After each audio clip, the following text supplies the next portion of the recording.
kandi ritwerekere muri uru rugenzi turimo. Bisenze Imana twizeye ko ubishigikiye mu izina rya Yesu umukiza wacu. Amen. Yesu ashimwe cyane.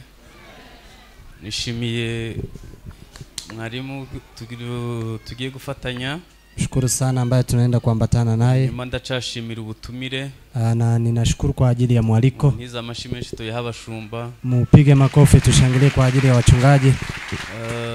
Ndabashimiye namwe mwaje. Na washukuru pia nyinyi ambao mmekuja. Reka ndeba abo twabanye kuva kuwa kane. Wacha niangalie wale ambao tumekuwa na wao tangu Alhamisi. Ambao wamepatikana hizo siku zote. Mfite ubusabe kuri aba bantu. Mimi ninaombi kwa watu hawa. Ibintu byose twaganiriye muzabisangize abaje uyu munsi. Vitu zote ambazo tumezungumza muweze kuwapa wale ambao wamekuja siku. Ariko nanone barabidushiri birahari kuri YouTube y'itorero. Lakini pia ipo kwa YouTube ya kanisa. Ntekereza ko mwariho muradukurikira. Na tumaye kuwa mlikuwa mnatufuatilia. Cyangwa se muzafatakanya ko kubireba nyuma. Ama mtakuja kuchukua muda wa kuweza kuangalia hapo baadaye. Bambwiye kuvuga kuri kunsanganyamatsiko ivuga kugukura mu gakiza. Tulikuwa tunasoma juu ya kukua katika wokovu. Twaganiriye rero kugukura mu gakiza. Tumezungumza kwa kukua katika wokovu. Twaganiriye kugukura mu mwuka. Tumezungumza kwa kukua kiroho. Uyu munsi ndashaka kuvuga ndavuga utundi tuntu tubiri. Siku ya leo nitaweza kuzungumzia mambo mengine mawili. Luka 2:40. Luka 2:40. Haravuga ngo nuko uwo mwana arakura. Yule mtoto akakua, agwiza imbaraga, akaongezeka nguvu, yuzuzwa ubwenge, amejaa hekima, yuzuzwa ubwenge, amejaa hekima, yuzuzwa ubwenge, akajaa hekima, kandi ubuntu bw'Imana bwari muri we, na neema ya Mungu ilikuwa juu yake. Murongo wa 52 mstari wa 52 haravuga ngo Yesu akomeza kugwiza ubwenge. Nayo inasema naye Yesu akazidi kuendelea katika hekima. Kugwiza ubwenge. Akaendelea katika hekima. Kugwiza ubwenge. Kuendelea kujaa katika hekima. Akiruka shimwa n'Imana n'abantu. Na akaweza kukua akipendeka kwa Mungu na pia na binadamu. Ubu nekereza ko mwarangije kumva ico tugiye kuganira. Natumai mmeshasikia kile ambacho tunataka kuzungumza. Tugiye kuganira ku kuzuzwa ubwenge. Tunataka kuzungumza juu ya kujazwa hekima. No kugwiza ubwenge. Na kuweza kujaa hekima. Muri Bibiliya yitwa hagataho abo abazi ko ndi hano bampaye intasho mwakiri intasho zabo. Wale ambao wameweza kunipa ni wasalimu, msalimike. Murakoze cyane. Muri Bibiliya yitwa New King James. Katika version ya New King James ijambo ubwenge rigaragaramo inshuro 227. Neno hekima inaonekana katika version hiyo mara 227. Hanyuma muri Bibiliya hafi 90%. Katika hizi version zingine karibu 90%. Ijambo ubwenge riboneka cyane mu migani, umubwiriza na Yobu. Neno hekima linaonekana katika Methali, Mhubiri pamoja na Ayubu. Ubundi muri teolojia iyo ijambo rigaruka byibuze inshuro 3 muri Bibiliya. Katika teolojia neno likiweza kurudi mara 2 karibu kwa Biblia. Isezerano rya kera nirisha. Hususan na katika agano la kale pamoja na ile kale. Dushobora kubyubakiraho imyizerere. Tunaweza tukajenga hapo imani. None ubwenge bugaruka inshuro 227. Kwa hivyo sasa hekima inarudi karibu 227. Hanyuma definition y'ubwenge, maana ya hekima mu buryo bwa Bibiliya, kwa Biblia nshobora kubivuga mu ijambo rimwe. Naweza nikasema kwa neno moja. No, ubwenge no kujya ku mutima w'Imana ugakora ikivuye ku mutima w'Imana. Hekima ni kwenda kwa moyo wa Mungu na unafanya kile kinachotokana na moyo wa Mungu. Ubwo bivuze ko ubaka ubusabane n'Imana itanga ubwenge. Hiyo inamaanisha utajenga uhusiano ambaye ni ya Mungu pamoja na hekima. Bivuye ku mutima w'Imana. Na kile ambacho unakifanya inatoka sasa kwa moyo wa Mungu. Reka mbaho urugero rwabafasha kubyumva. Wacha niwape mfano ambao itawasaidia kusikia. Yeremia hanura. Yeremia alipotabiri yaravuze ngo Abisirayeli bazataha ku mababa y'ikizu. Akasema Wanaisraeli watarudi kwa mabawa ubwo byari bivuze ko bazataha n'indege. Walikuwa wanasema sasa ni ndege ambayo itaweza kuwapeleka. Hanyuma ejo bundi muri Amerika Imana ishira abasore babiri ku mutima gukora indege. Alafu juzi Marekani waume wawili wakaweza kutengeneza ndege. Kugira ngo bizasohoze ubuhanuzi kwa Abisirayeli bava mu bihugu byinshi byo kwisi bazataha n'indege. Ili waweze kutimiza agano ya kwa wakitoka katika nchi nyingi watarudi na ndege. Yani ubwenge nubwo. Hekima ni hiyo, nukugera ku mutima w'Imana, kufika kwa moyo wa Mungu, ugakura yibibitseyo na kutoa yale ambayo yako huko ukabizana mwisi na kuweza kuleta ulimwenguni. Muri Bibiliya ubwenge ntabwo ari ubumenyi gusa. Katika Biblia hekima si ujuzi pekee. Muri Bibiliya igisobanuro cy'ubwenge, maana ya hekima kwa Biblia ni ugusobanukirwa byimbitse Imana n'inzira zayo, ni kuweza kuelewa kwa kini sana Mungu pamoja na njia zake. Hanyuma ubwenge muri Bibiliya ni ukugira amahitamwo meza. Hekima katika Biblia ni kuwa na maamuzi mazuri. Ikindi ni ukubaho ubuzima bwubaha Imana, ni kukaa maisha yanayomheshimu Mungu. Ikindi muri Bibiliya ubwenge ni ukureba ibintu kwa Imana ibireba. Kingine katika Biblia hekima ni kuangalia, kutazama vitu kama vile Mungu anavyotazama. Ubu dufite abantu benshi banze ubuzima, tuna watu wengi ambao wamechukia maisha kubera ko isi bayirebera mu ndorerwamwo z'ibikomere bafite, kwa sababu dunia wanaitazama kwa zile vidonda ambazo wanazo. Ariko harabandi iyo bumvisha umuyaga uhuha bahita baramya Imana, lakini kuna wengine wakisikia upepo ukivuma wanamsifu Mungu. Harabandi babonye imiraba mu nyanja ari impamvu yo guhimbaza Imana, wengine wakiona dhoruba katika bahari wanaona ni sababu ya kumsifu Mungu. Nagiye ngenda mu bihugu birimo ubutayu, mimi nimeweza kutembea kwa nchi ambazo zina jangwa. Igiti ntigishobora kubaho batakivomera. Mti huwezi kuwepo kama haujaweza kunyunyiziwa. Sinzi niba nababwira uburyo ngira ishimwe iyo mbonye igiti cyakuze batakivomera. Sijui kama nina shukrani ipi nitawaambiaje nikiona mti ambao unamea bila kuweza kunyunyiziwa. Dukwiye kurebera isi mu ndorerwamo z'Imana kuruta kuyirebera mu ndorerwamo z'ibikomere. Tunafaa kutazama dunia kama vile Mungu anavyotazama kuliko tuweze kutazama kulingana na vidonda. Muri Biblia ubwenge ni ukumenya ukuri, hekima ni kujua ukweli.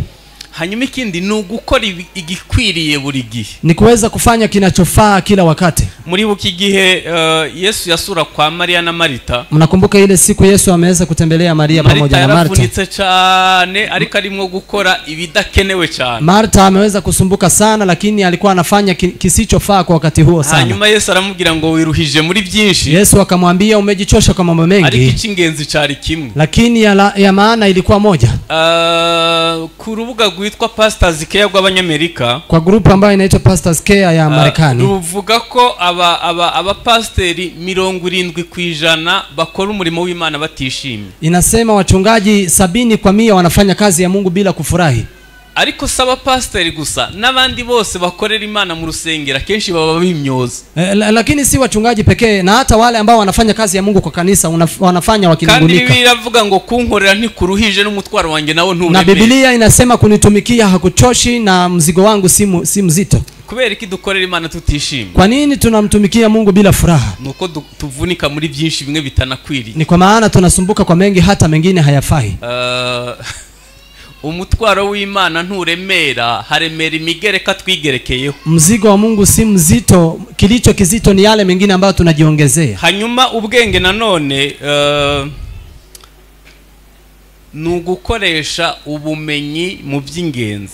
Hekima tena ni kuweza kutumia ujuzi wako kwa mambo ambayo yana dhamani. Ikindi Biblia ivuga ku bwenge, kingine ambacho Biblia inasema kwa hekima, ni ubushobozi bwo kubaho mu buryo bushimisha Imana mu bice bitatu: umwuka, ubugingo n'umubiri. Ni uwezo wa kuishi maisha ya kumfurahisha Mungu katika sehemu tatu za mwili: kiroho, kimwili pamoja na nafsi. Abisirayeli, wana Israel, iyo bavuze shalom, wakisema shalom, iyo bavuze agakiza, wakisema wokovu, iyo bavuze ubwenge, wakisema hekima, iyo bavuze umugisha, wakisema baraka, babivuze mu bice bitatu bigize umuntu. Wanasema kwa sehemu tatu ambazo zinamfanya mtu. Ariko akarere k'ibiyaga bigari kubera ubujyajya bwinshi, lakini inchi za maziwa makuu kwa sababu ya unafiki, umuntu ushobora kumubwira ngo urashonje, mtu unaweza ukamwambia una njaa, akakubwira ngo ndahaze kandi inzara yenda kumwica, na anakuambia anashiba na njaa iko karibu kumuua. Umuntu ashobora kukubwira ngo na mahoro ku munwa bitarenga hano, mu mutima huzuye intinya. Mtu anaweza akakwambia ni salama na moyoni amejaa na uchungu. Umuntu ashobora kukubwira ko yakijijwe, mtu anaweza akakwambia ameokoka, kandi agakiza katarageze mu bice bitatu bigize umuntu, na wokovu hajaweza kufika katika sehemu hizo tatu zinazofanya mu karere k'ibiyaga bigari. Hiyo ni maumbile ya watu ambao wanaishi katika nchi za maziwa makuu. Kubyo hari gihe tubesha Imana natwe tukagera igihe tukibesha. Kwa kiwango ambacho tunafika tunamdanganya Mungu, lakini pia sisi tunajidanganya. Abisirayeli iyo bavuze ngo ni shalom na amahoro, Waisraeli wakisema shalom ni amani, kuvuga ngo abanye n'Imana neza mu mwuka, ni kusema anaishi na Mungu vizuri katika kiroho, ni mazima, maamuzi yake yako sawa, ubwenge bwe buramurikiwe, akili yake imeweza kuangaziwa, no mu mubiri afite ibihaga, na hata katika mwili ana yale ya kutosha. ariko twe kubera ko twamenyereye imibabaro irenze urugero, lakini sisi kwa sababu tumezoea mateso ya ajabu tuzi kuvuga ibitarenga hano, tunajua kusema yale ambayo hayawezi kupita mdomo. Hanyuma ubwenge buvahe? Alafu hekima utoka wapi? Hariho bwa karemano, kuna ile hekima ambayo ni ya maumbile. Umuntu wese yaremwe adafite ikindi kibazo mu mutwe abafite ubwenge bwa karemano. Mtu yoyote ambaye amezaliwa bila kuwa na tatizo ya kichwa yoyote ana akili ile ya maumbile. Hakaba ubumenyi twiga mu ishuri, na kuna pia ujuzi ambao tunasoma huko shuleni. Hakabaho n'ubwenge bw'impano, na kuna pia hekima ya Mungu. Hakabaho n'ubuva muri experience y'ibyo twanyuze. Na kuna ile ambayo inatokana na experience ya maisha tuliyoyapitia. Experience ni iki? Experience inamaanishaje? Nuruhurirane rw'amakosa yakosowe. Ni mlundiko wa makosa ambayo yameweza kukosolewa. Ntabwo twavuga ngo mu buzima ntitwakoze amakosa. Hatuwezi sema kwa maisha hatujafanya makosa. Nanjye maze gukora atabarika. Nami nimeshafanya mengi zaidi. Ariko ikibazo sukuba dukora makosa, lakini tatizo si kuwa tunafanya makosa, ahubwo byibuze wibuka gukosora makosa, lakini angalau unakumbuka kuweza kukosoa yale umekosa. Ndaza gusoza wavyumvisha, nitakuja kutamatisha uko. Biblia ivuga agaciro k'ubwenge. Biblia inasema dhamani ya hekima.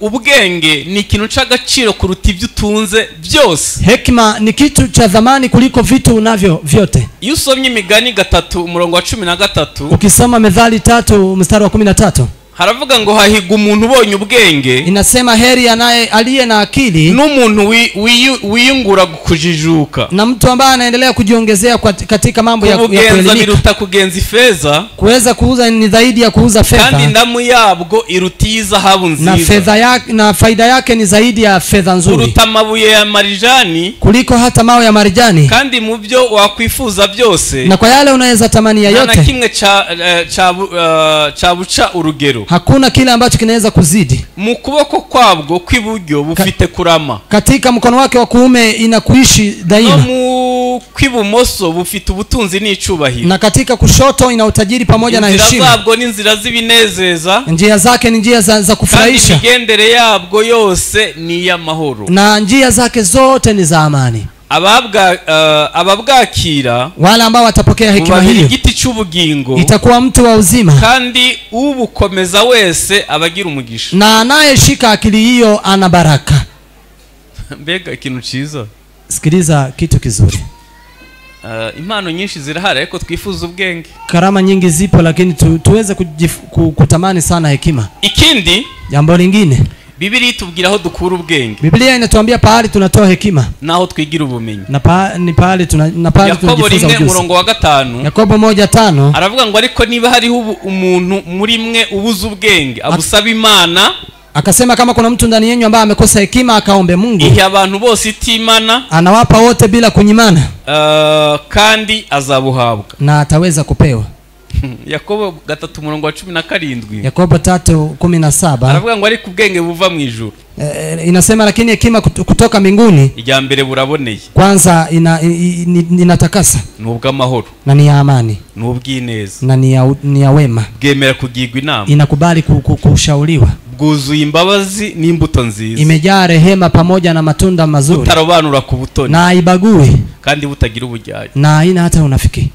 Hano nagira ngo musigarane iki? Hapa nataka mbaki na nini? Habaho ubwenge bumurikiwe, kuna akili ambayo imeangaziwa, hakaba n'ubwenge bwatokojwe n'imico na kamere n'icyaha. Kuna pia akili ambayo imeweza kuchafuliwa na utu wa kale pamoja na mila na dhambi. Muzi kintu kibabaje? Unajua kitu ambacho kinazunisha? Abantu bakoresha ubwenge bubi mu nzu y'Imana. Tuna watu ambao wanatumia akili mbaya katika nyumba ya Mungu. Kandi hano Imana itubwiye isoko y'ubwenge. Na Mungu ametuambia chemchemu ya akili. Hanyuma ikindi, ubwenge ni ingabidukingira. Hekima pia ni kinga kwetu.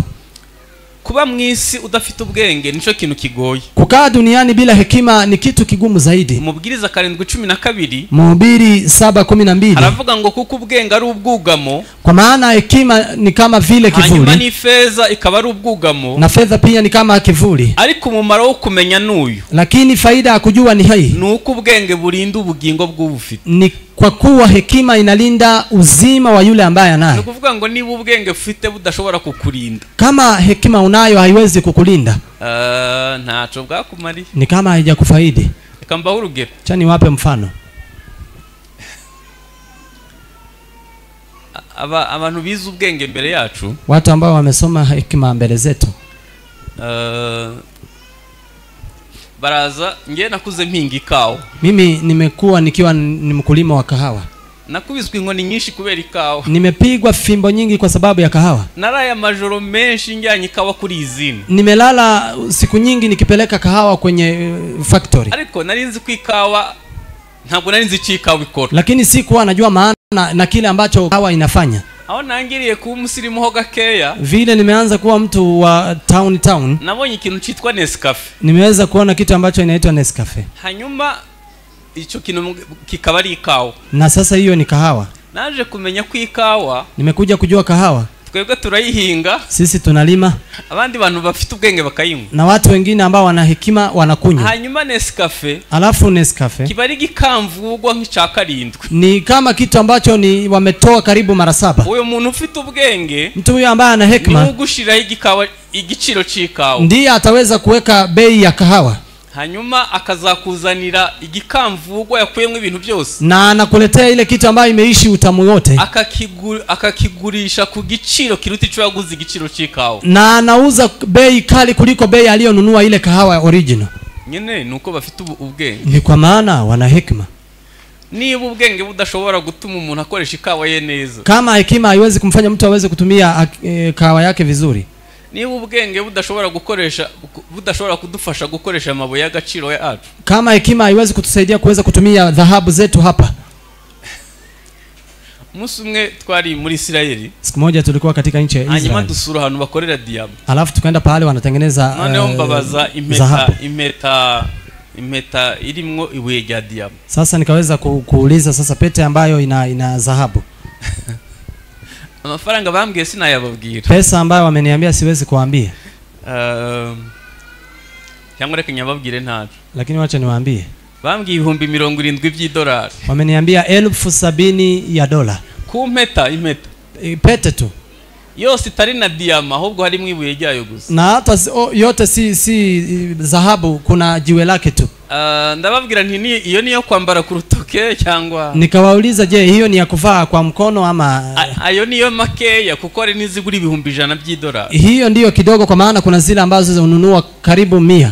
Kandi haba yakuyi wanyu. Na pale wametoa kwenyu. Singe wahera. Tuachie hapo. Niba ubwenge budashobora kurinda ubugingo bw'ubufite. Kama hekima haiwezi kulinda uzima maisha ya yule ambaye ana hekima hiyo. Habari mwikibazo. Mna tatizo. Habari mwikibazo. Kuna tatizo. Ubwenge bukwiye kuba buturinda. Hekima lazima ikatulinde. Iyo ugiye gusambana, ukienda kufanya usherati, ntabwo ubuzi ko iyo usambanye rimwe bifata ibisekuri 10 ngo uwo muvumo uve mu muryango. Hujui ya kuwa ukifanya usherati mara moja itaweza kuchukua vizazi 10 ili laana hiyo iweze kutoka kwa jamii yako. Ubwenge buke bukubwira ko ntacho bitwaye ko kandi. Hekima ndogo inakwambia hiyo haitakudhuru, haina madhara. Uzatangira gusarura ingaruka zivuye mu myitwarire yawe. Ile siku utaanza kuvuna madhao yanayotokana na mwenendo wako. Nibwo uzamenya ko kile gihe wari ukwiye kugira ubwenge. Ndipo utajua wakati ule ungefaa kuwa na hekima. Simvuze gusambana gusa. Sijui kufanya usharati pekee. Cyaha cyose ni imbuto uzasarura. Dhambi yoyote ni tunda ambalo unapanda na utafuna. Ubwenge iyo butabashije kurinda ubugingo bw'ubufite. Hekima isipolinda maisha ya yule ambaye ana hekima hiyo, nta kintu bwakumariye. Ni kama haijakufaidi kwa chochote kile. Hanyuma ubwenge bw'ukuri bushingiye ku kumenya Imana. Hekima ya kweli inasimamia kwa kumjua Mungu. Ubwenge butamurikiwe bufasha abantu kuvuguruza imigambi y'Imana. Hekima ambayo haijangaziwa inasaidia watu kuweza kupinga mipango ya Mungu. Imigani 1:7. Methali 1:7. Aravuga ngo kubaho Uwiteka n'ishingiro ryo kumenya. Inasema kumheshimu Bwana ndiyo msingi wa kujua. Ariko umupfapfa ahinyura ubwenge n'ibibwiriza. Lakini mpumbavu anadharau hekima na mambo ambayo anaweza kuambiwa. Ntabwo nzi niba mubasha kumvira ijambo. Sijui kama mtaweza kusikia neno hili. Ubwenge budashingiye ku Mana buvuguruza imigambi y'Imana. Hekima ambayo haijaangaziwa inaweza kupinga mipango ya Mungu. Mazigihe ndi kwiga, nimemaliza siku nyingi nikisoma ukuntu Satani ashaka kurimburana n'imizi ibintu byose byanditse mwitangirira igice cha mbere n'isha kabiri. Vile shetani anang'ang'ana ili aweze kutoa mwanzo vitu ambazo zimeandikwa katika Mwanzo sura ya kwanza na pili. Gukoreshwa ubwenge bw'uburiganya n'ubugome. Na hizo zote anazitumia kwa kuweza kufanya hekima ya ubaya na uasi wa ajabu. Reka mbaye ingero nke. Wacha niwape mfano kidogo. Imana yavuze ko umugabo abana n'umugore. Mungu amesema mke anafaa kukaa na mume. None abafite ubwenge bufite ibibazo bavuga ko umugabo akwiye kubana n'undi mugabo. Sasa wale ambao wana tatizo ya akili wanasema mume anafaa kukaa na mume mwingine. Imana yavuze ko dukwiye kubyara tukororoka. Mungu amesema tunafaa kuzaa na tuongezeke. Abashaka kurimbura abantu ku isi bavuga ko kubyara bitari ngombwa. Wale ambao wanataka kuangamiza watu ulimwenguni wanasema kuzaa si lazima. Imana yavuze ko abantu bagomba gukora fellowship bari hamwe. Mungu akasema watu wanafaa kukusanyika wakiwa pamoja. Hanyuma bahita baturemera imbuga nkoranyambaga kugira ngo tuzihugireho tugere igihe twumve ko guterana bitakiri ngombwa. Alafu akaweza kucreate magrupu ya WhatsApp na mambo mengine ili tuweze kusikia kushiriki si lazima. Kuburyo ntabwo muziki umuntu yakoze Facebook iwe nta laptop ihinjira. Mnajua mtu ambaye amefanya Facebook hakuna laptop ambayo inaingia kwake. Kubera ko babidukorera ngo bitwice ariko bo bazingaruka zabyo kubana. Kwa sababu wanafanya ili tuue lakini wao wanajua madhara kwa watoto. None umupapa ubu nta kibona umwanya wo kuganira n'umuryango we ari kuri telefone. Lakini mume saa hii hawezi pata muda wa kuzungumza na familia yake akiwa tu busy kwa simu. Kuburyo niyo tugiye ku meza tujya turi kuri telefone. Kwa saa zile hata tukienda kwa meza kukula tunakula tukiwa kwa simu. Ushobora kumva ntaco bitwaye. Na unasikia kuwa hakuna kitu ina umugambi wabyo n'ukwica ubusabane kugeza ubwo urugo rurimbuka rukavaho. Lakini mpango wake ni ili uweze kuua uhusiano mpaka jamii iweze kubomoka. Hanyuma rero iyo tugize amafaranga, alafu sasa tukiwa na pesa n'umwana tumugurira telefone na mtoto tunamnunulia simu. Ubundi umwana utarakwiza imyaka 10, mtoto ambaye hajafikisha miaka 10, kirazira ko arenza isaha imwe kuri televiziyo cyangwa kuri telefone. Ni vibaya sana aweze kumaliza saa nzima ama kwa runinga. Ubushakashatsi buvuga ko ubwenge buhagarika gukura. Kwa maana utafiti inasema hekima itasimamia hapo, akili haitakuwa. Reka nze mbaho urugero. Wacha niwape mfano. Twe twakuze dukora imibare mu mutwe. Sisi tumekuwa tukifanya mahesabu kwa kichwa. Calcul mental. Unafanya mahesabu hadharani. Umwana urangije secondaire. Lakini saa hii mtoto ambaye amemaliza sekondari, umubwiye ko 5 gukuba 5 adakoreshe calculatrice ni byinjira. Ukiweza kumwambia akufanyie hesabu ndogo haiwezi kuingia. Kubera ko ubwenge bw'iki gihe nyene buvangirwa n'ivyo bintu byose. Kwa sababu akili ya siku hizi inachanganywa na vitu hizo zote. Kuri ubu bari gukora robo. Saa hii wanafanya robot. Kuburyo izo robo zikora ibintu byinshi biteye ubwoba, sinshaka kuvuga ibyo. Unapata zinafanya vitu nyingi sana ambazo zinaogopesha. Hanyuma abantu bari hano banyweye amata ya kera y'ubu niko ameze. Watu ambao wamekunywa maziwa hapo kitambo kwani iko kama hivyo. Abari ibigori bya kera by'ubu niko bimeze. Waliokula mahindi ya zamani kwani iko kama hivyo. Hanyuma bari inkoko kera z'ubu niko zimeze. Waliokula kuku zamani ni kama hivyo. Kera twatera ibigori tukazabikura ho n'imbuto tuzatera ubutaha. Zamani tulikuwa tunapanda mahindi alafu tunatoa mbegu tunaenda kupanda tena. Hanyuma ubu badukorera ibigori bimungwa bikiri mu murima bitaranuma neza. Saa hii wanatufanyia mahindi ambayo inaharibika ikiwa kwanza kwa shamba. Na n'imbuto wabikuraho kuko ni bikorano nyine. Na hakuna hata mbegu unaweza toa hapo kwa maana ni vitu za kutengeneza. Kimwe mu bintu bihenze ku isi ni ibiryo bitongewemwo engrais chimique. Mojawapo ya chakula ambayo ni ya zamani sana kwa dunia ni chakula ambayo haijaongezewa mbolea. Itorero turaho turasinziriye. Kanisa tuko hapo tumesinzia. Nabize agronomy ntaco barimo kudufasha. Na wale ambao wameweza kusomea ukulima hawatusaidii kwa chochote. Hanyuma kanseri zatumara. Alafu sasa kansa itatumaliza kweli. Ico nashaka kubabwira ni kile ambacho nilikuwa nataka kumaanisha nini? Ubwenge iyo butabashije kurinda ubugingo bw'ubufite. Hekima isipolinda maisha ya yule ambaye ana akili hiyo. Nta kintu buba bwamaze. Hekima hiyo haijamfaidi kwa chochote. Hanyuma Biblia hagacira ubwenge. Biblia inadhamania sana hekima. Nimugera mu rugo musoma imigani ibice 8. Mkifika nyumbani soma Methali sura ya 8. Ati mwaje mukampobera mukabaho neza. Sema kuja unikumbatie muishi vizuri. Biblia iduha icitegererezo c'ubwenge kuri Kristo. Inatupa kielelezo kwa Kristo. Urwandiko rwa mbere Paulo yandikiye abakorinto igice cya 24. Waraka wa Paulo kwa Korinto kwanza 24. Aravuga ngo ariko kubahamagawe b'abayuda n'abagiriki ni Kristo. Lakini akasema imbaraga z'Imana kandi n'ubwenge bwayo. reka mbaganirize umuntu umwe natekereje muri Bibiliya. Wacha niweze kuwazungumzia mtu ambaye nimefikiria katika Biblia. Yari afite ubwenge buke. Alikuwa na akili kidogo. Ni Samsoni. Samsoni yari yarahawe imbaraga z'Imana. Samson alikuwa amepokea nguvu za Mungu. Ariko yari afite ubwenge buke. Lakini alikuwa na akili kidogo. Icyambere kwanza kujya kurambagiza mu banyamahanga, kwenda kuchumbia katika mataifa, ni ubwenge buke. Hiyo ni akili kidogo. Kuko Imana yari yarabyandikisha. Kwa maana Mungu alikuwa ameandikisha katika maandiko ko bivanga n'abanyamahanga. Kwa maana ni taabu sana kuweza kujichanganya na watu wa mataifa. Kandi babimusomeye kuva ari umwana kugeza kuze. Wamemsomea tangu akiwa mtoto mpaka alipokomaa. Ubwenge buke bumubwira ko kujya kurambagiza mu banyamahanga ntaco bitwaye. Alafu akili kidogo ikamwambia kwenda kuchumbia katika mataifa haimudhuru. Hanyuma arasakuza. Na akaweza sasa yasakuje gisakuzo babyumvishe. Yani igisakuzo yasakuje naco carimwe ubwenge buke. Ulizo. Murakoze cyane. Reka dukomeze. Yani na muratekeza yasakuje abasaza bo muri ico gihugu.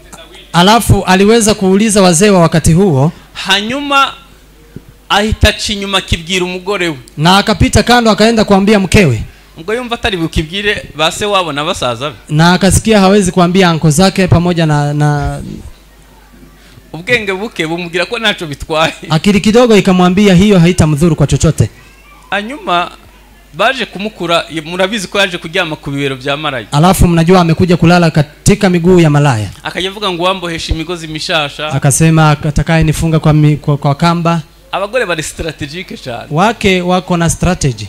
Imana yabahaye sizie mesanse. Mungu ameweza kuwapa sensi ya 6 kuburyo niba mwararebye filime ya Samsoni, kama mweza kutazama filamu ya Samson, Delila yavuze mwakano kambabaje. Delila amesema jambo ambalo limenishangaza. Yavuze ngo Samsoni yishe intare. Amesema Samsoni ameua simba. Samsoni yishe abantu 1000 n'amaboko. Ameweza kuua watu 1000 kwa mikono. Ariko imbere yanjye ntashobora kuresist. Lakini mbele zangu hawezi akawa imara. Ibibero gusa byamukozeho. Ameweza kumgusagusa tu. Hanyuma menibanga jya himbara. Alafu akaweza kutoboa siri ya nguvu zake. Kandi nako yumvaga ntaco bitwara. Lakini yeye alikuwa anasikia haitamdhuru. Kubera ubwenge buke. Kwa sababu ya akili kidogo. Musubiremwe mwese ngo kubera ubwenge buke. Semeni nyote kwa sababu ya akili kidogo. Kubera ubwenge buke. Kwa sababu ya akili kidogo. Hanyuma baje kumukuramwe amaso. Wamekuja kumtoboa macho. Bamugira umusi mu nzu y'imbohe. Na wakaweza kumfanya mtu ambaye bakora igiterane cyo kumuseka. Alafu siku moja wakafanya mkutano wa kumcheka. Bazamuzana muri stade. Wakamleta kwa stadium. Aita sengesho ririmo ubwenge buke. Na akaomba ombi ambalo ni akili kidogo. Yaravuze ngo mpe gupfana n'aba bantu. Akasema unipe kufa na watu hao. Yasaba byibuze ko yasubira mu kutaka bwa Israeli. Na kuomba aweze kurudi katika ardhi ya Israeli. Ngo bazamushingure hamwe na bene wabo. Ili aweze kuzikwa pamoja na nduguze. Asaba gupfana n'abanyamahanga. Na akaomba kufa pamoja na mataifa. Nabyo byari mu ubwenge buke. Nayo pia ilikuwa na akili kidogo. Mwitorero katika kanisa Imana duhaye imbaraga. Mungu ametupa nguvu. Ico twakwanga ni Imana yacanga. Kila ambacho tunaweza tukakataa Mungu pia anaweza akakataa. Tunaweza tukakimbiza mapepo. Tushobora kuvuka mu ndimi. Tunaweza tukanena kwa ndimi. Twasengera n'abagwayi bagakira. Tunaweza tukaombea hata wagonjwa wanapona. Ariko tutasaba Imana ubwenge. Lakini tusipomuomba Mungu hekima bizatugora. Itatusumbua. Umuntu yagize ubwenge, mtu amekuwa na akili. Salomo, Sulemani. Namwe mutekereze Imana imusanze mu nzozi. Fikiria Mungu alipompata kwa ndoto, ikamubwira ngo sabe ico ushaka. Na kumwambia niombe chochote unachotaka. Agahita asaba ubwenge. Na anaomba hekima. Hari ubwo cifuzo cuzura umutima. Kuna vile hitaji linajaa moyo. Iyo nuwagutungura aricho cyambere wavuga. Na ikiwa mtu anakushtua ndio ya kwanza unaweza ukasema. Muribuka urubanza rw'abagore babiri yakemuye. Mnakumbuka ile mazozano ya wake wawili ambao ameweza kutatua. Yabikemuje ubwenge. Ameweza kutatua kwa hekima. Nagira ngo mbwire abantu twahuriye hano. Nataka niwaambie watu ambao tumepatana hapa. Isi abana bayo barapfa. Dunia imeweza kulalia watoto wao wakafa. Abana bitore. Saa hii natamani watoto wa kanisa.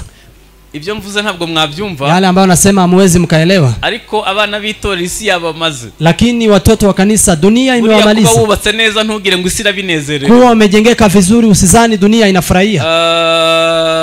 kuba uru rubyiruko rudafite tatuwaje umubiri wose ntugire ngo isi irabyishimiye. Kuwa wewe ni kijana ambaye hauna tatuwaje usidhani dunia inafurahia. Kanywa bya bindi abandi banywa ntugire ngo isi irabyishimiye. Kama ukunywi yale wengine wanakunywa usifikirie dunia inafurahia. Hanyuma muziki ntukibabaje. Alafu mnajua kitu ambacho kinahuzunisha. Abantu baza amavuna nk'ayabarokore ya kera. Watu watawasumbua kama vile walokole wa hapo zamani. Kwigisha mu buryo buteye ubwoba. Wanajua kufunza kwa kiwango cha ajabu. Bazatumaraho abantu kubera ubwenge bw'uburiganya. Watawamaliza watu kwa sababu ya hekima. Hanyuma kuki dukwiriye kwiga ubwenge? Kwa nini tunafaa kujifunza hekima? No kubusaba Imana. Na hata kumuomba Mungu. Nashaka kubabwira ibintu byoroshe byo mu buzima busanzwe. Nataka kuambia vitu nyepesi ya maisha ya kawaida. Gutuma dusaba Imana ubwenge. Ambazo zinafaa kutufanya tumuombe Mungu hekima. Tukiga n'ubumenyi. Lakini pia tuweze kusoma ujuzi. Icyambere. Kwanza, urugo gubakirwa ku rufatiro rw'urukundo. Akili inajengeka kwenye msingi wa upendo. Ariko inkingi n'ibindi byose n'ubwenge. Lakini nguzo na mengine yote ni hekima.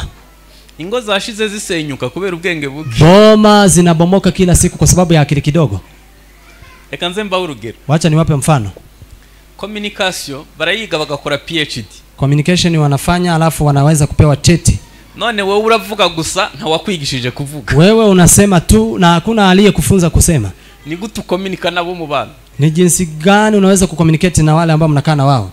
Ni biki uvuga? Je, unasema nini?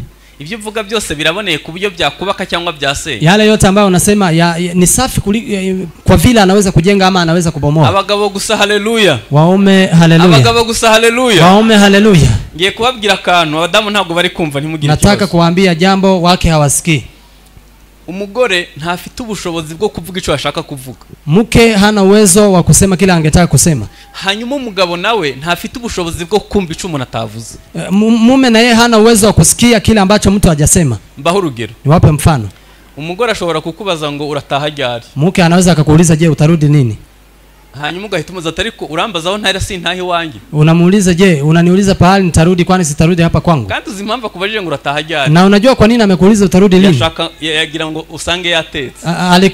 Alikuwa anataka upate akiwa amepika. Yagira ngo uze gusanga yashashe yateguye. Alikuwa anataka upate akiwa ametandika. Kuko udafite we ntafite ubushobozi bwo gucommunicate icyo ashaka kuvuga. Wewe yeye hana uwezo wa kuweza kucommunicate kile anataka kusema. Ufite ubushobozi bwo kumva icyo batavuze. Na wewe huna uwezo wa kuweza kusikia kile ambacho hawajasema. Umuriro uhita waka. Sasa moto unawaka. Kubera kuisumubwira nabi. Kwa sababu umeshamjibu vibaya. Urasanga yarakaye. Utapata akiwa amesirika. Ibyo agomba gukora byose bitabiri. Yale ambao angelifanya yanaharibika. Ashobora kwikatisha imbere yawe. Anaweza akapita mbele zako. Ashaka kumubwira ko yambaye neza. Akitaka umwambie amevaa vizuri. Hanyuma nawe alafu na wewe karakazwa nuko yatinze mu nzu. Unasirika kwa sababu amekaa sana nyumbani. Ije mvuze siko bigendara? Hiyo nasema si hivyo inakuwa. Akenshi basohoka nyuma yao. Wanatoka nyuma yetu mara nyingi. Ariko muzi imitekerezo yao. Lakini unajua mafikira yao. Abavuga ngo ndagera mu kirori nsane. Anasema je nitafika kwa sherehe nikiwa kivipi? Ngomba kwikora ku buryo nemeza aho masa. Lazima nijitengeneze waweze kukubali. Umugabo we mume yeye abatekereza ngo ninjira nakererewe. Anafikiria nikiingia nikiwa nimechelewa. Abantu barambona bati. Watu watanionaje? Urihuta kugira ngo udaseba wakererewe. Wewe unakimbia ili usiweze kuaibika. Kwemeza abo bahuriye mu birori. Na yeye anataka ili aweze kuwakubalisha wale ambao. Sasa hiyo mafikira itaweza kupatana wapi?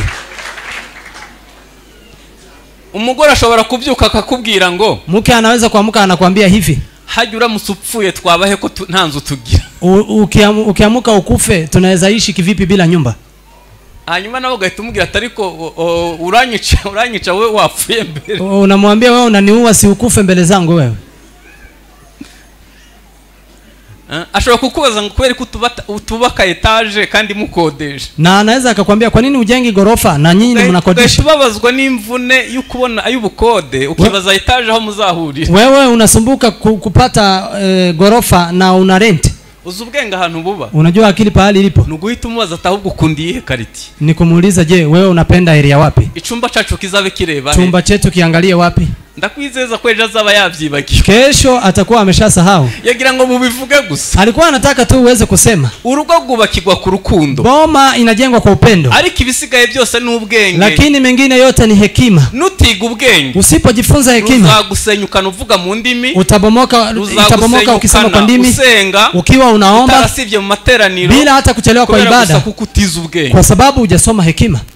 abana baregwa n'ubwenge. Watoto wanalelewa na hekima. Impamvu dukwiye gusaba Imana ubwenge, Kwa nini tunafaa kuomba Mungu hekima? Nuko kurera umwana wo muri 2025 Ni kwa kuwa kumlea mtoto wa mwaka wa 2025 ukwiye kubuza ubwenge. lazima uwe na hekima. Bitari ivyo, Kama si hivyo, uzamurera nk'uwo mu Minembwe muri 42. utamlea kama mtu wa Minembwe kwa 42.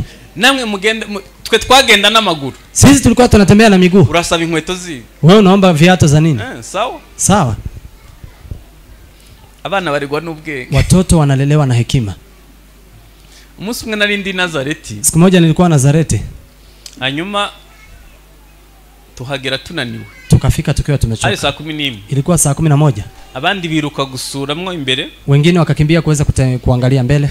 Ngiwe nicara ahantu inyuma Yosefu yabarizaga. Mimi nikakaa pahali nyuma pahali Yusufu alikuwa nicaye ndeba igishushanyo abakatolika bakoze cha Yosefu. Nimeweza kuangalia ile mchongo ambao wameweza kufanya ya Yusufu. Hanyuma umwuka wera itanzaho. Alafu Roho Mtakatifu akanijia. Nari naniwe pe. Nilikuwa nimechoka kweli. Arambwira ngo mu bagabo bose bo kuisi. Akaniambia kwa waume wote wa ulimwengu. Umugabo w'umunyabwenge. Mume ambaye ni mwenye hekima. Imana yahisemwo kubitsa umwana wayo. Ambaye Mungu amechagua kumwekeza mtoto wake. Mu mwuka mu bugingo no mu mubiri. Ambaye ameweza kujaa katika hekima, roho, nafsi na mwili. Ni Yosefu. Ni Yusufu. Hanyuma alafu Imana irambaza. Mungu akaniuliza. Ngo Imana ije mu Rwanda gushaka umugabo umwe wo kwizera. Mungu akija Rwanda kutafuta mume mmoja wa kuaminiwa. Uwo munyabwenge yabitsa umwana wayo. Mwenye hekima ambaye anaweza kumwekeza mtoto wake. Yasanga ari wewe. Anaweza akapata ni wewe.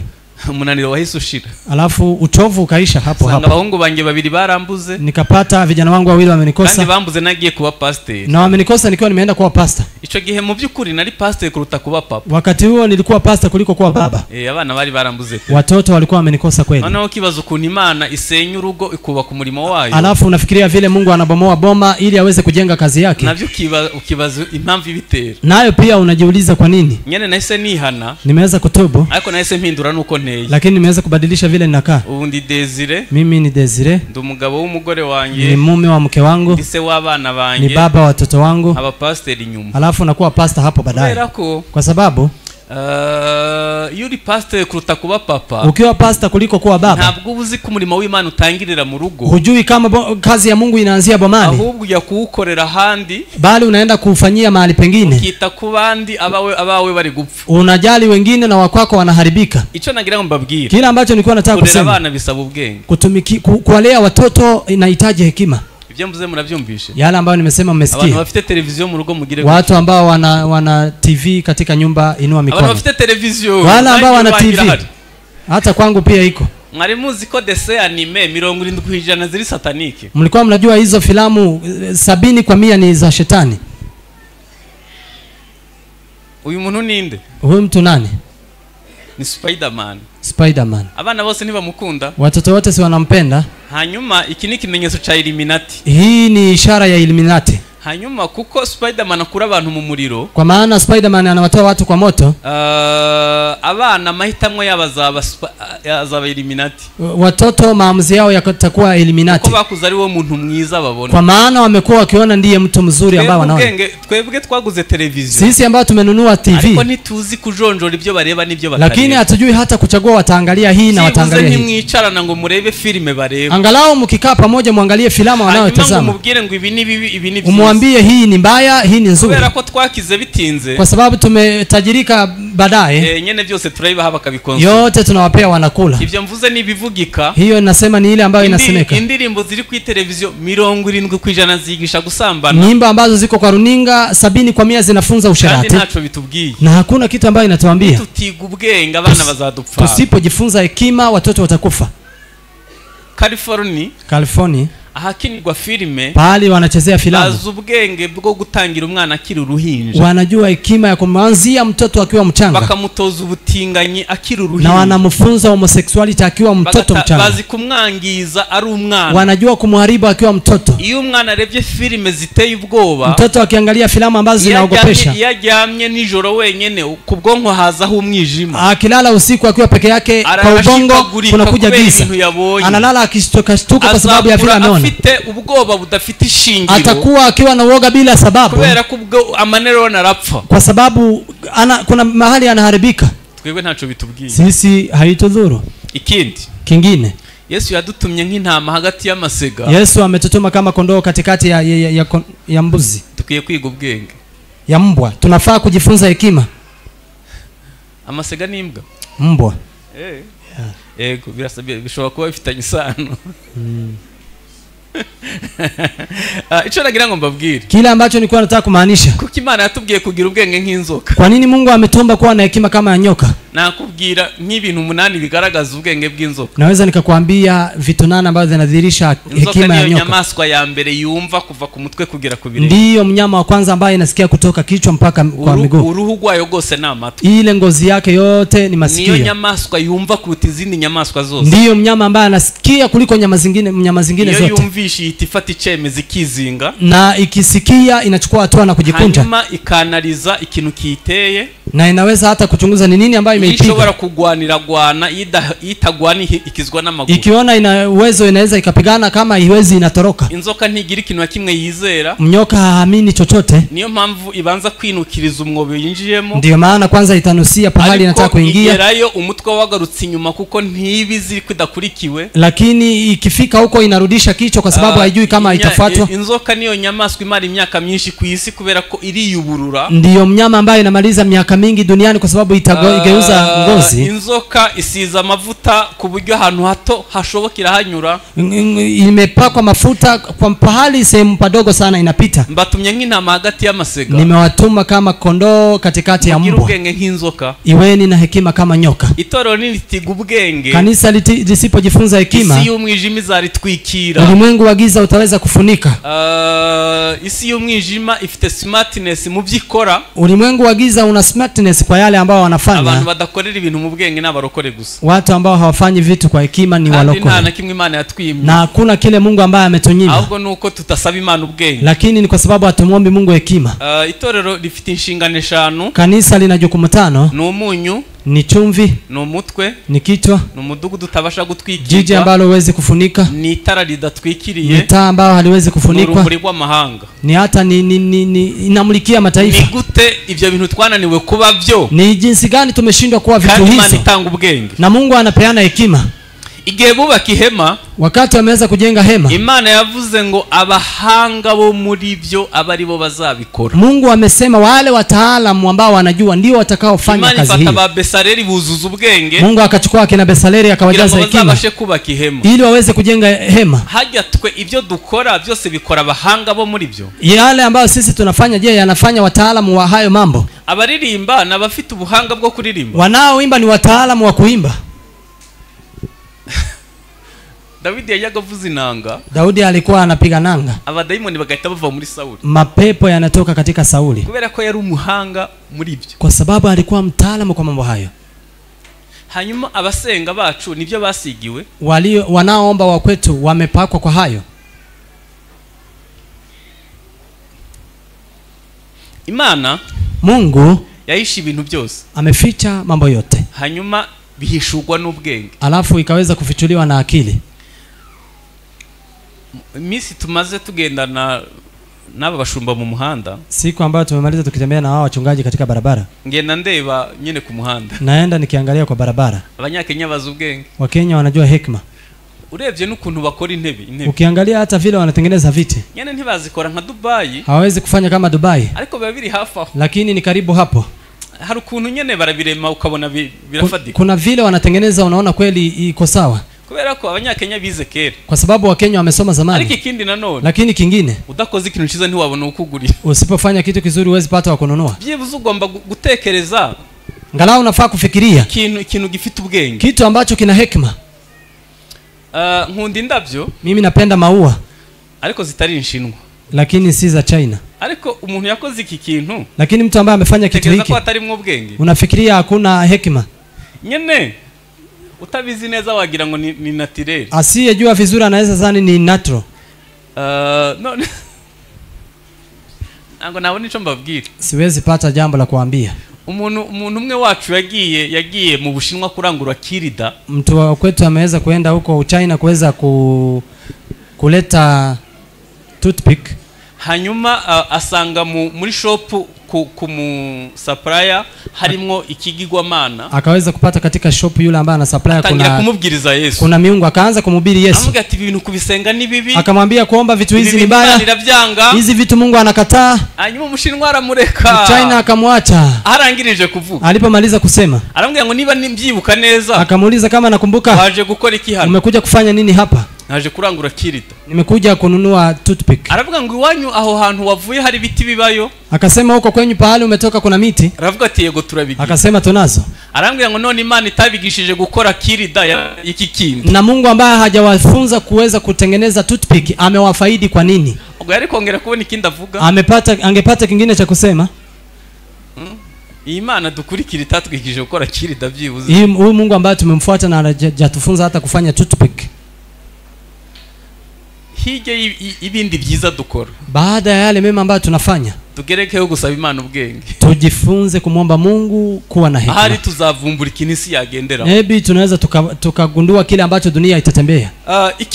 Kingine kubaka balance life. Kuweza kujenga kubalance maisha. Bisaba ubwenge. Inaomba hekima. Twese dufite amasaha 28. Sote tuna masaa 24. Ese nshobora kubaka urugo? Naweza nikajenga boma, ngashaka ibitunga urugo, nitafute yale ambayo anafanya jamii ishi, ngakorera Imana neza, natumikia Mungu vizuri, nkanabona umwanya wo kubana n'abandi, na nipate muda wa kuishi na wengine. Mu masaha 28 ibyo bintu mvuze birashoboka. Kwa masaa 24 hizo vitu zinawezekana. Kubakoresha smartphone, kwa wale ambao wanatumia smartphone, harakantu kitwa to-do list. Kuna kitu ambacho kinaitwa to-do list. Jibu ushobora guprogram ibintu uzakorejo. Unaweza ukaweka mpango vitu ambazo utafanya kesho. Hanyuma telefoni ikakwibutsa. Alafu simu inakukumbusha. Kubaka balance life. Kuweza kujenga maisha ambayo umebalance. Abantu bahengamye. Kuna watu ambao wamepengama. Bagiye gusenga. Wameenda kuomba. Ariko batibuka ko bafite abana mu rugo. Lakini wakumbuke wana watoto nyumbani. Hari nabandi bagiye gushaka amafaranga. Kuna wengine wameenda kutafuta pesa. Batazi ko ubu muntu abana bari gutakaza. Na wajui ya kuwa ile utu watoto wanapoteza. Hawawezi kununua pesa wakirudi. Tugomba kubaho ubuzima buri ekiri. Tunafaa kuishi maisha ambayo yamepangwa. Hanyuma alafu kudasuzuguza Imana imigisha yaduhaye nabyo bisaba ubwenge. Kutomdharau Mungu na baraka alizotupa pia inahitaji hekima. Ni mumara kujya mukavyibuha mukubaka amazu mukayabamo. Aliambia Waisraeli mkishakula na kuweza kujenga na kuweza kujenga. Yabatungiye mu butayi imyaka 40. Msimsahau Mungu aliyewapitisha katika jangwa miaka 40. Gutandukanya impamba y'urugendo n'intego y'urugendo nabyo bisaba ubwenge. Kutofautisha kile ambacho kinatusaidia katika safari na lengo la safari nayo pia ni hekima. Kumenya ico wareme ukagikora nabyo bisaba ubwenge. Kujua kile ambacho umeumbiwa na kufanya nayo pia ni hekima. Hanyuma imibanire yacu na bagenzi bacu nayisaba ubwenge. Alafu pia kuishi kwetu na ndugu zetu kuna hekima. Bagoranye kubana. Kuna watu ambao ni wagumu kuishi. Umubwira neza akakubwira nabi. Ukimwambia vizuri anakuambia vibaya. Ibintu byose abirebera mu isura y'imibabaro ye. Vitu zote anaangalia kwa sura ya dhiki zake. Kuishi na mtu kama huyo inahitaji hekima nyingi sana. Ndashaka gusoza. Nataka kutamatisha. Hari umugani nabaciriye ubwo mperuka hano. Kuna methali ambayo nimewakatia nilipokuwa hapa. Ndashaka kuugarura. Nataka nirudishe tena. Ndashaka kuugarura. Nataka nirudishe hiyo. Ndabizi ko bamwe batawibuka. Najua wengine hawakumbuki. Umugabo yari umukene. Mume alikuwa maskini. Yari umusore w'umukene. Alikuwa kijana maskini. Hanyuma alafu akabasenga. Akawa ni muombezi. Arangije bamubwira ngo hantu ku musozi ngo abantu bajya gusengera bakavugana n'Imana. Akamwambia kuna pahali mlimani watu wanaenda kuomba wanaongea na Mungu. Arahaguruka ajyayo. Akasimama akaenda. Yagomba kunyura hano mu ishamba. Ingelifaa apite katika pori. Ageze muri iryo shamba hura n'intare. Alipofika katika pori hiyo akapatana na simba. Iramubaza ngo ugiye. Kamuuliza unaenda wapi? Aravuga ngo ngiye kubaza Imana impamvu nyubaha nkaba mfuye ntashatse. Akasema naenda kuuliza simba kwa nini, naweza kuuliza Mungu kwa nini nimezeeka na muheshimu bila kuoa, sina utajiri, hanyuma nkaba mfuye ntanabyara, na ninakufa bila kuzaa.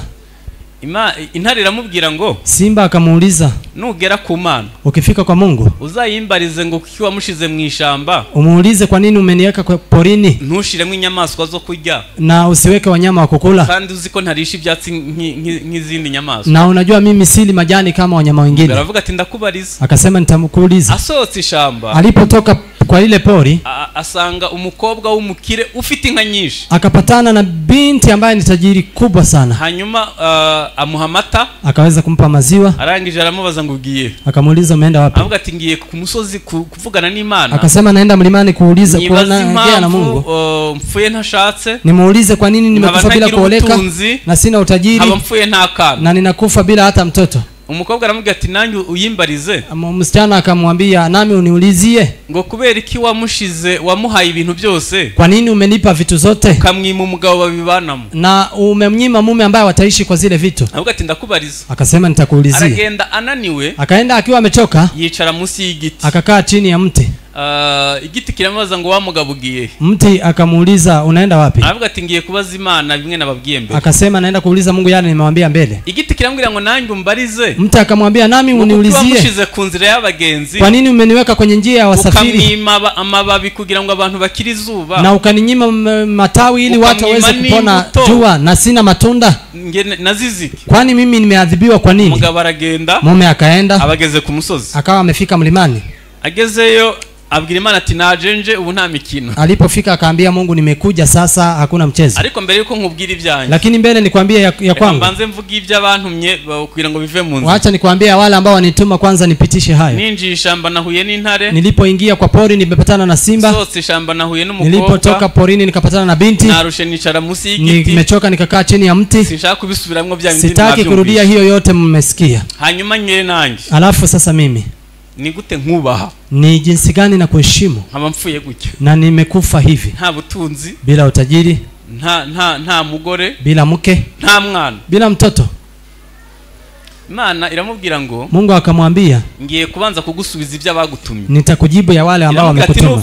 Ukitoka hapa urahingukira ku giti, utapatana na mti kwanza, ukibwire ngo munsi yawo harimwe amabuye y'agaciro, umwambie chini yako kuna mawe ya thamani, singinga umuntu hanyuze ayacukure, umusi yule ambaye amepita hapa aweze kushimba, ayakuremwo imizi yawe igere hasi ubone kugira amababi meza n'imbuto, na aweze kutoa mawe hayo ili mizizi iweze kwenda mbali sana, uwe matawi na tunda. Umukobwa yagutumye, ukifika kwa yule binti umubwire ngo, umwambie umugabo azaguhingukaho bwa mbere niwo mugabo wawe, mume ambaye atakufikia mara ya kwanza ndiye mume wako. Hanyuma nugera ku ntare, na ukifika kwa simba, uzayibwire ngo ujye ureba abagabo batagira ubwenge ubajye, na umwambie uangalie wale waume ambao hawana hekima uwakule. Hanyuma iramubwira ati nawe ibyawe biri imbere iyo genda, alafu sasa yako mbele, enda sasa. Umugabo barahagurutse, mume akasimama, harangije agera ku giti, akafika kwa mti. Igiti ati mti akasema sasa, Imana yagutumye ngo Mungu amekuambia nini? Yakubwiye ngo musi yawe harimwe amabuye y'agaciro, amesema chini yako kuna mawe ya madhamani, umuntu hanyuza yacukure, msi mtu ambaye atapita hapo aweze kuchimba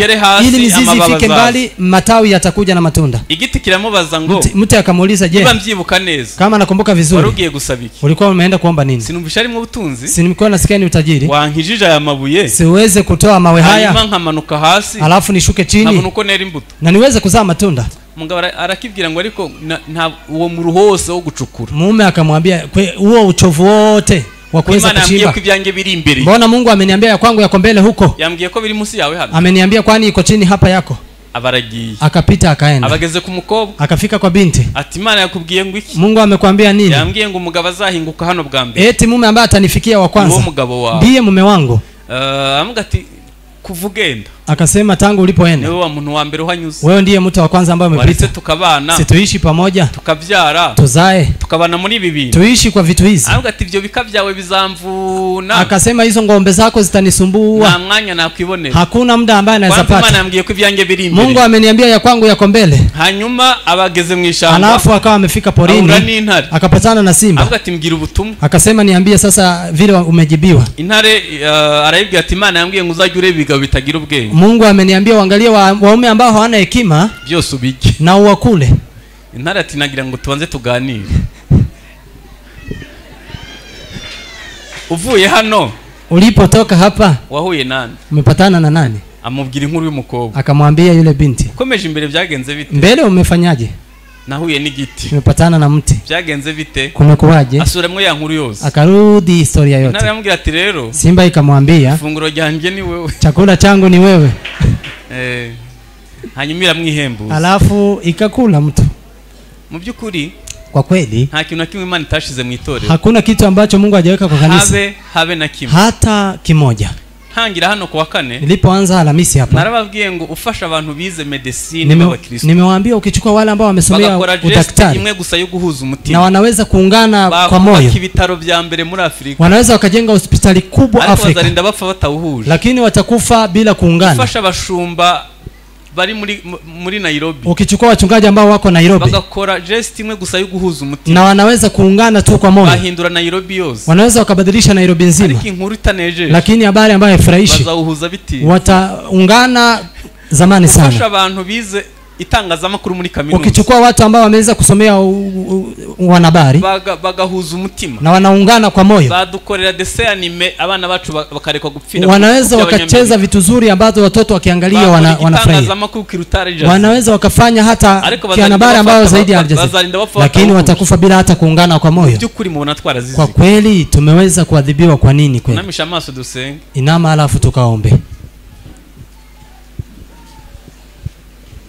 Imana nta rubanza igira Mungu hawezi kuhukumiwa habuze ubwenge gusa tumekosa hekima kandi yemeye kubuduha na ameitika kutupa igabira bose itimanye anawapa wote bila kunyimana umuntu wese yamuha ubwenge kila mtu anaweza akampa hekima abakobwa bacu birirwa bemera abahungu badakijijwe wasichana wetu wanakubali vijana ambao hawajaokoka muni bagireyo bazaberera imbuto eti wakifika wataweza kuwazalia matunda ninde yakubwiye kuri Imana ihindura imitima nani amekwambia wewe ni Mungu ambaye unabadilisha mioyo nugerayo uzaruha ukifika huko utachoka ntuzabeshera Imana usimdanganye Mungu Mana mu izina rya Yesu haleluya tugucire bugufi kuri aya manywa icyamuka mu bwenge haleluya cyampa abantu kabaha ubwenge haleluya dushoboze kubaho ubuzima nkuko wabuteguye kureba isi nkuko uyireba tubeho ubuzima busa n'ubwo wishimira haleluya intege nke zacu zihinduka imbaraga utubabarira ibyaha n'ibisa nabyo udushoboze kubaho ubuzima bukiranuka mu izina rya Kristo Yesu amen amen